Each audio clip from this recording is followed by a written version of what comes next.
সূরা ইউসুফ কত সুন্দর, কেন জানেন?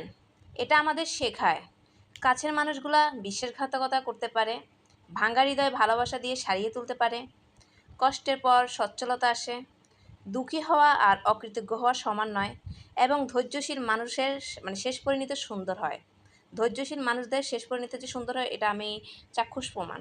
আর সুবহান আল্লাহ, যারা আমার ভিডিওটা দেখছেন অবশ্যই এটা সুবহান আল্লাহ কমেন্ট করে যাবেন। লাইক কমেন্ট শেয়ার দিতে অবশ্যই ভুলবেন না।